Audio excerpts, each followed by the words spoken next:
Hello বন্ধুরা, কেমন আছো তোমরা সবাই? আশা করছি সবাই খুব ভালো আছো। আমিও খুব ভালো আছি। ভালো সুস্থ থাকাটা একান্ত খুব জরুরি। তো চলে এলাম একটা স্বপ্নরান থেকে একটা ভীষণ ভালো ব্লগ নিয়ে। আজকে হচ্ছে আম পোড়ার শরবত বানাবো। তো প্লিজ সবাইকে বলবো শেষ অবধি দেখতে থাকো, আর হোপফুলি ব্লগটা তোমাদের খুব ভালো লাগবে। প্রথমেই আম দুটোকে বার করে ভালো করে সরষের তেল মাখিয়ে রেখে দিয়েছি। এবার যে রুটি জালি হয়, যেটাতে করে রুটি ফোলানো হয়, সেইটাতে আমরা একটা একটা করে আম ভালো করে পুড়িয়ে নেব। এবার দেখতেই পাচ্ছি এক সাইড করে আমরা পুড়িয়ে নিচ্ছি।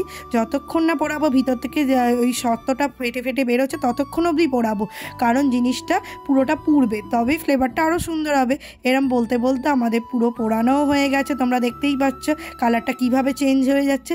ঠিক এই রকমভাবে পোড়ানো হওয়ার পরই তারপরে আমরা দিয়ে দেবো হচ্ছে ঠান্ডা জলে ডুবিয়ে রাখবো। ঠান্ডা জলে ডুবিয়ে রেখে এবার যখন ঠান্ডা হয়ে যাবে আস্তে আস্তে এরকম ঠিক খোলাটা ছাড়িয়ে নেবো।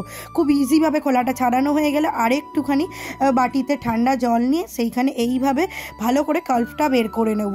তো ভালো করে বার করা হয়ে গেছে। এবার মিক্সিতে ছেঁকে নেবো। একটা বড় ছাঁকনি নিয়েছি, সেটাতে করে ছেঁকে নেবো, কারণ হচ্ছে যে কালো কালো জিনিসগুলো যাতে আটকে না যায়, এবার ভালো মসৃণ হয়। আর এই যে আমের যে রুমোগুলো ওইগুলোও যাতে আটকে না যায়। এবার ভালো করে করে নিয়ে ছেঁকে নিতে হবে। সুন্দর করে ছাঁকা হয়ে গেলে তাতে পরিমাণ মতো দিয়ে দেবো হচ্ছে চিনি। পরিমাণ মতো ভালো করে চিনি দিয়ে দেবো। যে যেরকম মিষ্টি খাও সে সেরকম দিতে পারো। আমরা যেরকম খাই সেরকম দিয়েছি। অল্প স্বাদ মতো নুন দিয়ে দেবো। আর এখানে দিয়ে দেবো হচ্ছে কাঁচা লঙ্কা, আর তার সাথে দিয়ে দেবো হচ্ছে পুদিনা পাতা। বেশ অনেকটাই পুদিনা পাতা আমরা দিয়ে দেবো।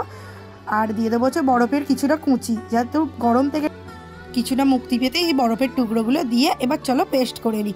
সুন্দর করে পেস্ট করে নিতে হবে। দেখে নিতে হবে যেন কিছু না রয়ে যায়। তো পেস্ট হয়ে গেছে দেখতেই পাচ্ছে। এবার গ্লাসে আমরা ঢেলে নেবো। তো এই গ্লাসে এবার ঢেলে নেবো সুন্দর করে। এবার তারপরে দিয়ে দেবো হচ্ছে বরফের কুঁচো। তারপর দিয়ে দেবো হচ্ছে ভাজা মশলা বেশ কিছুটা।